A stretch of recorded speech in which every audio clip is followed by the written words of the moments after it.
Today we're going to be defining what is power.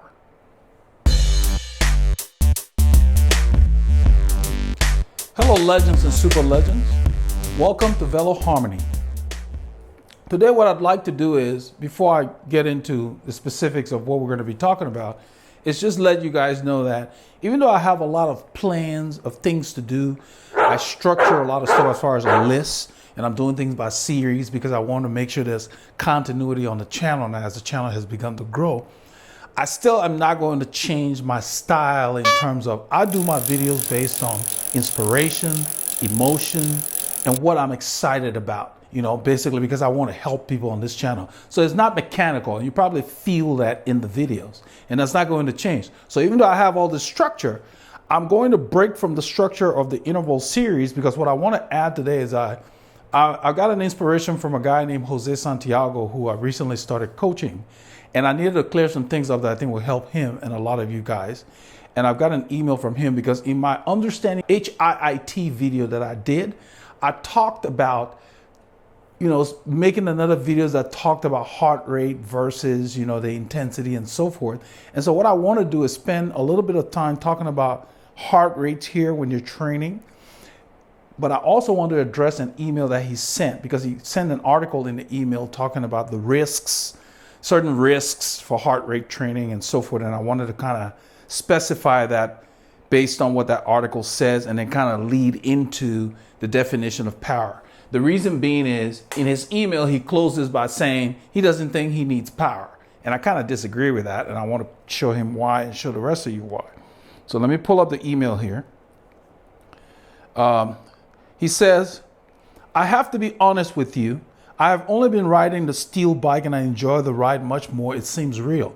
He recently got a steel bike. He has, I think, 2 or 3 carbon bikes. And then he saw a steel bike on eBay. That was a great deal and he got it. And like me, he has become enamored with steel. I love steel. I have a titanium bike back there. It's pretty good too. But I've talked about it. There's something about a steel bike, even though there's a little bit of extra weight, which I think is negligible. I mean, I've got a blue steel bike that's 18 pounds. That one's probably 20, 21, depending on the wheels that are on there. It's really negligible. I just love the ride. It just seems to have a soul. And that's kind of what I replied to him from this email, to letting him know it just has a soul. And I understand, he's trying to get his new bike fitted. He's been asking me about the different setback seat pills that I use and so forth. He's trying to work on that. But what I want to read is what he says here. He says, carbon, although lighter, seems to be missing a quality I can't quite put my finger on.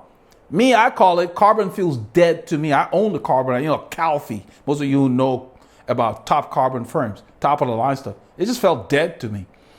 And he said, I can't quite put my finger on it. It's missing a quality he can't put his finger on. It feels like there's nothing under you. I don't care that the steel is heavy. What's 2 to 3 pounds? To be honest, I can make that up by dropping 2 to 3 pounds of body weight anyway. Yeah, and what I'm going to say, Jose, don't worry about it. The training plan that we're on, you will drop the weight. And maybe the bike you found on eBay may not have been the top steel bike per se, but they have lighter steel out there now. My bikes are made with what they call Columbus Spirit, or whatever. They've got all kinds of the new steel is the phrase. So if you're into lighter steel, if you decide to get another bike, you can do the research. They can make a steel bike equivalent. I have a steel bike here that is lighter than Paul's carbon Scatante.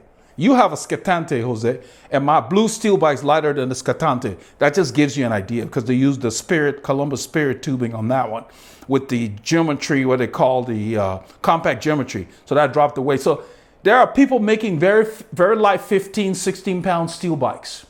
I mean, the bike got to weigh something. You don't want your bike 10 pounds, 12, but that's just too light. You need something under you. So yeah, if you're really into that, you can go on the internet. The people in Portland, Oregon, and other places that manufacture steel bikes, they're just as light as the carbon. So there's no penalty. You spend a little more, but it still won't be as much as carbon. But anyway, what I really want to get back to here is, well, you said in your last paragraph, you said, by the way, in 1 month, I've dropped 6.1 pounds. Kudos to you. That's impressive. It's hard to lose weight.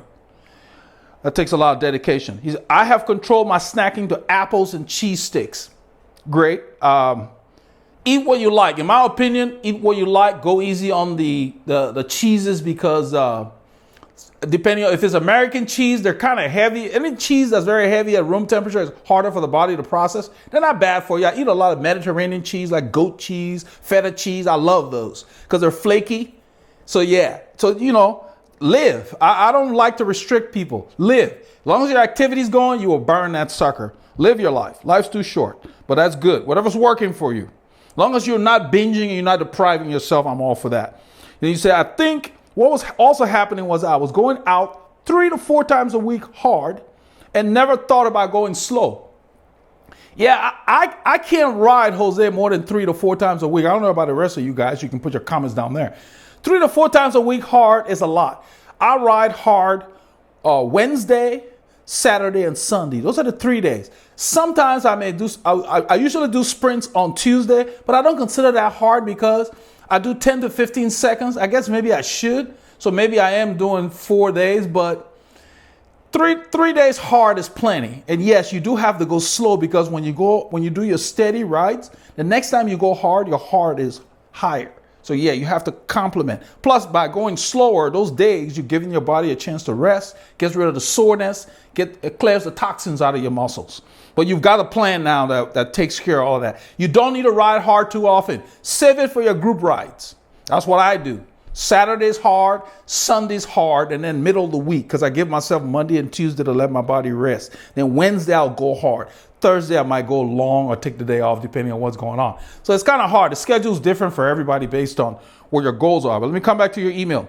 You say, it is also interesting that I read a recent article where the sports community is looking into the health risks with extreme heart rates during exercise. It's a good point that you raised. There was a young guy in a race this year in Europe. He crashed during the race. They didn't know why, but it literally his heart. He had a heart attack during a bike race, and they never revived him, unfortunately, and he died. Now, just to qualify, all the riders in the pro peloton are given tests to check the function of their heart, make sure they have no congenital disease or anything. But you can't catch everything. We all know that for any kind of issue. So before I read this article, which I want to qualify that it's for unique cases. If you have not been exercising most of your life, and let's say I don't like to qualify like over 30, over whatever. I don't like to put age on there. This country, the U.S., is too hung up on age. Wrongfully so, in my opinion. Whatever age you are, if you haven't been active most of your life and you're just going to start out, see a doctor, get a stress test. They'll put sensors on you and make sure that you can handle exercise. Do that first before you start a program, any program. Okay. But if you're somebody who's been playing soccer, you used to do BMX, you were just doing stuff and then you strayed, okay? You got busy with life and now you're in your 30s or your 40s and you want to get back into it. Even then, you've been off for so long, we don't know. You don't know. The doctors probably don't know what's been going on with you. Get yourself checked out. And if you don't get yourself checked out, start slowly. And that's why everybody that comes, including you, Jose, I put you on base. And we'll make that an emphasis because any issues you will find out quickly. Don't just be off for years and then come to start hammering because you're a tough guy. Oh, I'm going to hit my Zoom 5 because I saw it on the internet and this is Zoom 5 for me and I should be able to do that. Don't do that because your heart is a muscle. Look at it this way. Say you used to bench press 250 pounds in high school or college or whatever. You were on the football team. You were a wide receiver, so you were bench pressing 250 pounds a lot of times. But then you didn't go to college on the football thing. You went into corporate America or whatever, and you got away from that for years. You're not just going to go back into the gym after years and start bench pressing 250 pounds. You're going to probably pick up the 45-pound bar and start there. So you prepare all your ligaments and your joints and so forth and condition. That's what I'm talking about. Start slowly. So let me read this article Jose has in his email that inspired me to make this video because people are watching this channel and they're motivated and they want to go ride the bike. So I felt like it's important that I do this video so that everybody knows to be careful. Okay? Let me read this article. It's from cyclingweekly.com that Jose sent me. It says, cycling and heart health. Should you worry about pushing your heart too hard? I believe you should. Then let me read the specifics of the article. I will just kind of gloss through it, but I will put the link in the description here for those of you who want to read the entire article yourself. Provoked by a cardiac glitch of his own, CW Fitness editor David Bradford investigates growing evidence that years of endurance exercise can lead to troublesome changes in the heart. The emphasis on troublesome, we're going to find out. It's common knowledge that exercise is good for the heart, but does this apply equally to everyone who keeps fit, regardless of the volume of training? You know, that includes me, you, whoever, active people. So, of course, I was interested. He said, sadly not, okay? Not to what? I'm going to read that again. It's common knowledge that exercise is good for the heart, but does it apply equally to everyone who keeps fit, regardless of the volume of training? And he says, sadly not. Many doctors and scientists now believe that as far as the heart is concerned, there may be such a thing as too much. Emphasis on may, in my opinion, because doctors are not gods, they're people. And it's science. And science is not absolute. That's why it's called science. So, he continues, he said, I have a personal interest in this subject, and so do I. He says, since 2014, my heart has been misbehaving during exercise. That's him. Leaping to rates as high as 230 beats per minute. Usually early on during a ride or run, often refusing to fall until I stop or slow down. That's a bit extreme. I don't know, maybe I'm going to give him the benefit of the doubt that his heart rate belt was not malfunctioning or it wasn't moistened properly. Because I get that sometimes early in the ride. Some of you have seen my old videos. Early in the ride would say 180 as soon as I'm out the gate. I mean, I've seen rates in the 180s during exercise, but I'm just saying it seems extreme. But I assume for a guy like this who's been exercising most of his life and he's writing this article, that was not the case, that he's having a problem. You know, so it's a problem unique to him that may apply to someone else or to other people. He says it happens frequently. So that's not the belt issue then. Although usually it settles to its normal rhythm within 10 minutes. I've undergone many tests, but so far with no firm diagnosis. My background, he says, I'm 35, been running and cycling for about a decade. And until recently, I racked up 7 to 10 hours, including 2 or 3 hard sessions nearly every week. Could it be that I've overdone it and damaged my heart? So under the caption of his picture, those of you who read the article for yourself, you're going to see that. Make sure you read and see how it pertains to you because he's got a problem that's unique to him. He may have a congenital disease or whatever, but the reason I wanted to bring this here is if you're going to come to this channel, watch the video, just say, I'm going to start working out, you need to make sure you've seen a doctor if you've been on a layoff for a long time. If you don't want to see a doctor, take it easy, take it slow, and listen to yourself. That's why I talk about perceived exertion. Let you know how you feel. If you're out there working out, don't just look at the number of your heart rate. If your heart rate says 120 beats per minute and you feel like you're lightheaded and you're dizzy, you need to stop because that says something's up. There may be something going on with you. It doesn't mean it only happens to people who exercise all the time consistently. It can happen to anyone. That's why I always talk about who cares what the power meter says? Who cares what the heart rate monitor says? Pay attention to your rate of perceived exertion. Now in Texas, it's hot. It's summer. It's humid. So I don't just look at my heart rate because the rates are higher because it's hotter. We go out earlier to compensate, but it will relate to how much you've acclimated to the humid weather. If you're in air conditioning all week in a hot area, whether it's Texas, Malaysia, wherever, you're inside all week and then weekend you're going to go ride your bike in the humidity, it will take you a while to adapt. So you need to drink more, even if you have to pour water yourself. So your heart rates are going to be higher. What does that mean? That means don't go too hard if you're not feeling like yourself. It's important. You know, don't try to get macho and say, oh, I got to finish this ride. I got to hang with my mates. They may have been riding all week in the heat, or they may just have a propensity to adapt easier than you. Until you're acclimated to hot weather, you got to take it easy because your body's working harder. That's why your heart rates are higher in higher temperature or hot weather because the heart has to pump more blood volume to try to keep everything normal. Keep your temperature down, keep the fluids moving or whatever. So everything's different. So you can't go out and hammer like you do in April or in February and March. In August, if it's just too hot. Maybe it's not a day to go hard. Let those guys go. This is what I talk about all the time. If you're going to pat yourself on the back because somebody got dropped, you're fooling yourself. It has nothing to do with that person because you don't know why they got dropped. If there's somebody who's listening to themselves, they're better off letting you go if their heart rates are just too high for the effort. Because you could have low power numbers and a super high heart rate because your body's working harder because it doesn't like the hot weather. It has not adjusted because you've been indoors all week sitting behind a desk or in a cubicle. You got to keep that in mind.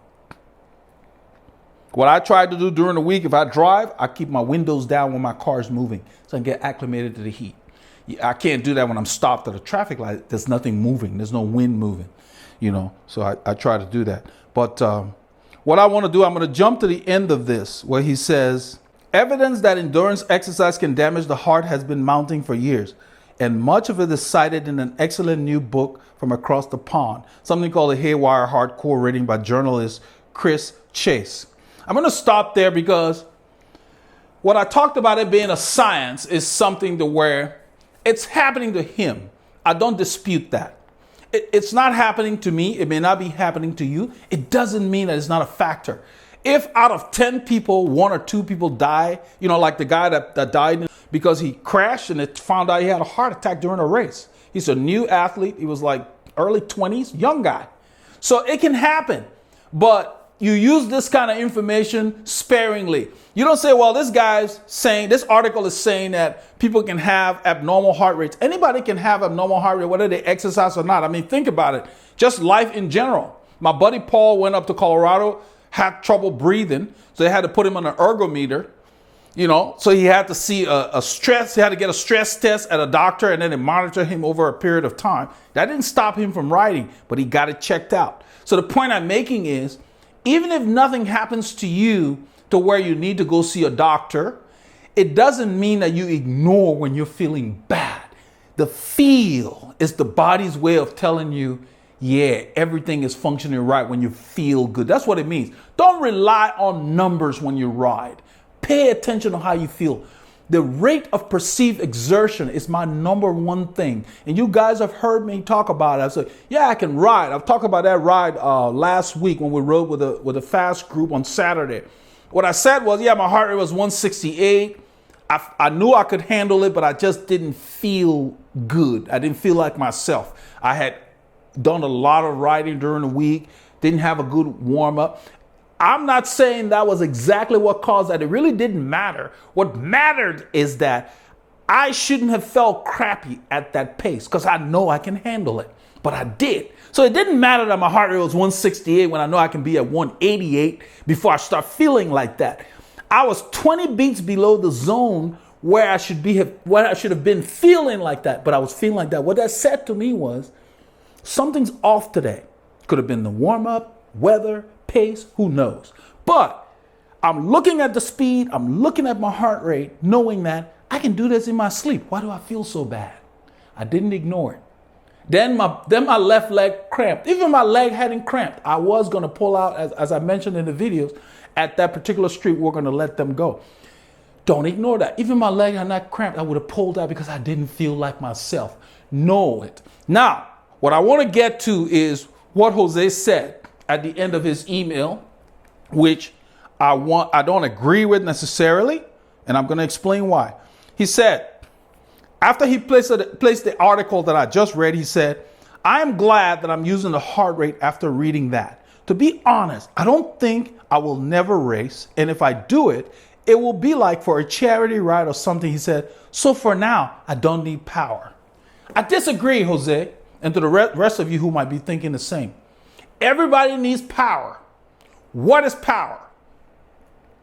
Power is your cadence, which is your velocity times your force. So let's say you never race, and right now you're getting back into shape. You're trying to lose the weight, and you're like, oh wow, I was just riding hard. Now I've got some endurance. I mean, we got a plan that I gave you. Let's say you're out there and a dog starts to chase you. I like to come back to these dogs. Some of you are going to laugh, like Psycho Warrior X probably laughing. I like to use the dogs because it's a good example. A dog is an example of something that you didn't plan happening while you're on the road. This dog just shows up. Having that ability to turn that gear faster, that's power, okay? Power is not a bad word. I want all of you to embrace power. Power does not mean being in the biggest gear on your bike. What power means, and maybe I must have in the understanding HHIT, I must have confused the issue a little, but I'm going to clarify here. Power means whatever gear you're in. So you like cruising at 85 RPM, and all of a sudden, you hear a dog. You should be able to go to 110. Same thing in your car. Power is getting to the higher parts of your tachometer, your RPM range from 85 to 110, 85 to 100, whatever it is you've trained your body to do. So you must always condition yourself to pedal faster in whatever gears you ride.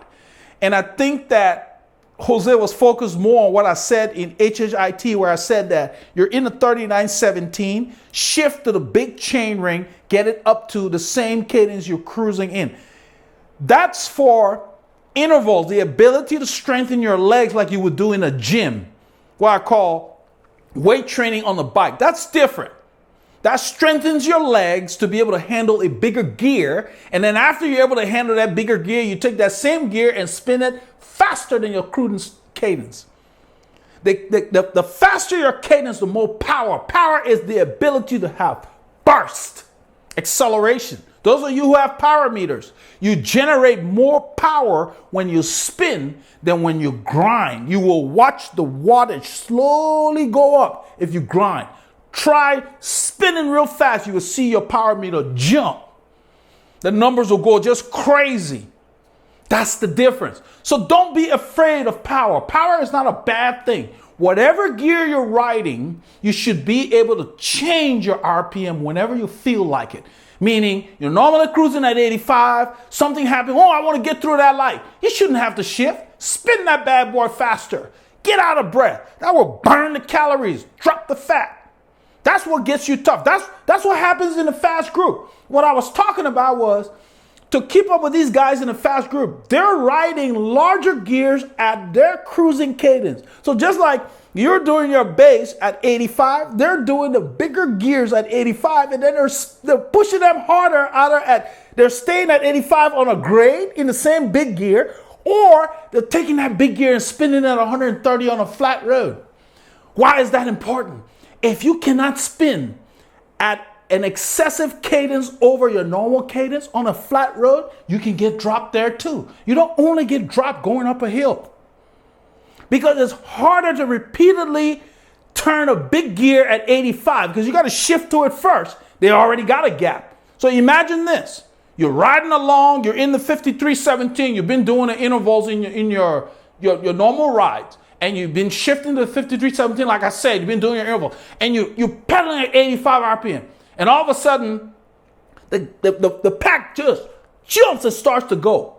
Well, you got two things. If you can't go from 85 to 110 or 120, you got to shift to a bigger gear now. You got to go from the 17 to the 16 or something. By the time you do that, they've got a gap. It's the gaps that cause you to get dropped. A lot of you see that. You see that in the tour, even on your rides. You can see somebody within a bike length of another rider, and they just can't get there because that leg is at its limit, meaning that you either are in too big a gear at 85 to where you can't pedal it faster, or you shift it to a large gear that you can't even get to 85, so you can't make up that speed. To make up speed, you need power, you need velocity, you need the ability to accelerate. So power is acceleration. And on a bicycle, acceleration is the velocity, your RPM in the gear you're in. So everybody needs power, Jose, even if you're not racing. Think about it this way. You're climbing at 85 RPM, and at the peak of that climb, it goes up a little. Sometimes, the grade bites. You got two ways to handle that. You can stay in the same gear, spin it faster. You can shift up and spin a bigger gear maybe at the same cadence, which strains your muscles more, will burn more glycogen, or you could shift down and spin that really fast. You have a lot of choices. Play with that because you live in a hilly area. The guys, those of you in a flat area, try different things.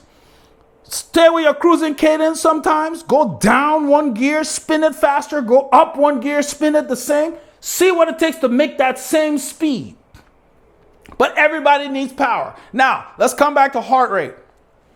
Unless you have a situation to where you have a pre-existing condition that you may or may not be aware of, I wouldn't worry too much about that article. I said I would put the link down there for those of you who want to read the whole thing. But he had a unique problem. He brought it out to talk about it. I'm sure, yeah, because cyclists have died. Not just cyclists, athletes have died. And I told you guys in some other videos that we have local races here where people will just show up, and we had a triathlon where a guy had a heart attack and passed away. People die all the time. People die from things, anything can take you. But the biggest thing is that you have to be cautious and you got to get to know yourself. Everything I talk about on this channel, know yourself. Think about you, compete against you. You got to know if you're feeling bad or you've never had a physical or whatever, don't just jump into a high regimen of exercise without a physical. A physical is a great idea. Now, if you can't afford to see a doctor, then exercise slowly. Okay? Get on your bike if it's biking or take a short walk. Start slowly, because by starting slowly, if you're having any problems, you will feel that before it becomes catastrophic or fatal. If you just go and say, I'm going to run a marathon and you've been sitting on the couch, that's a bad idea. I talk about it all the time. We got guys who want to do a 75-mile Grand Fondo when all they've been doing is 25 miles on the bike. You have not built up and prepared this muscle. The heart is a muscle. All of these are muscles. Same thing I talk about the bench press stuff. You start, you build, you see, you prepare, and then you build, and then you compete or you peak. Same thing. Don't just go and start doing strenuous stuff, whether it's on the bike or running, with no preparation. So if you prepare your heart, while you prepare your heart, hopefully if there's a problem, you will find out. That's what happened to him. He found out. He said he did, I think, 10 different rides or whatever. Where he noticed, he said it takes 10 minutes before it settles down. So when he noticed that, he probably went and got it checked out. So if you're out there riding and you notice something, don't ignore it. Go get it checked out. That's why you're supposed to start an exercise program slowly. Don't go crazy. Don't try to let your ego get you in trouble. You guys heard me when I did the fast group ride. I told the leader that I will be ready in 4 to 6 weeks. And the very ride that I said that to him at the break, on the return, he announced to the whole group, what are you talking about 4 to 6 weeks, Elder? You're riding with us now. You're ready now. Well, his idea of readiness is not mine. My idea of readiness is I don't want to just sit in the pack. I want to be comfortable enough in the pack to take my poles, launch attacks, do whatever. That's the kind of mindset I have because I know how I used to compete. So my expectation is different than his. Plus, I wanted to get there easier. What do I mean by that? I didn't want to do too much. I talk about intervals being hard. Yeah, they are. But there's a different kind of hard. There are different ways to approach it. If you just try to get there too quickly, it's very hard. Just like when you start riding after you've been off for a while. What did I say? Spinning. Getting in shape through spinning is a lot easier than pushing a big gear. Both of them will get you there, but a big gear might strain your knee or other things. So it's easier to get in shape by spinning because you will burn calories or whatever. That's what I mean. So I plan to use 4 to 6 weeks to gradually increase my specificity. I'm not changing a whole lot. I'm just going to start doing some high intensity stuff gradually and pay attention to how my body feels because I know how to train. So yeah, I don't want to scare people away when I say this kind of training hurts, what we talk about intervals or whatever. If you do it properly, it doesn't matter. And I'm going to summarize here by saying that training is not just for racers, okay? If you're just training for social riding or to get in shape or whatever, that's the same kind of training racers do. What they do is they train like you do, and then they get to the crossroads where they say, okay, do I continue doing the same thing or do I start focusing on doing some sprints and other things? You don't have to do sprints if you're not going to compete. I agree. but I'm a competitive guy. So even though I haven't raced in almost 2 decades, 18 years, I still sprint every Tuesday because I like it. I'm a competitive guy. That's me. That's who I am. So the riding you're doing just to get in shape can enable you to hang on to a fast group. I want to state that for a fact. Because you don't have to go for the sprints. You just sit in and spin. So you can hang with them and just stay with the main pack. And the reason I'm saying that is I don't want people to think that you only train because you're going to compete. No. Training to lose weight or whatever, it's great. It's a great lifestyle thing, and it would enable you to ride with most cyclists out there. And the guys who want to sprint and win the hill sprint, let them do it. If that's not what you want, fine. You watch them go over the hill and you'll catch back up. Because you can do that every day, right? Because you've been riding. You see, that's the point I'm making. So keep doing what you're doing and know that the more you do it, your base would swell to where you will be able to ride with faster riders and you will still be in your base. And if you have 1 ounce of competitive thing in you, you will be able to even go faster in your base than the rider who just jumped and started doing sprints, okay? So keep riding knowing that the riding you're doing for whatever purpose goes in the bank. Riding is riding. But don't expect to keep up with the top guys if you have not done the specific top end work. That's what I want to qualify. That's what separates the groups. Okay? So to that effect, no matter what, keep your K's in.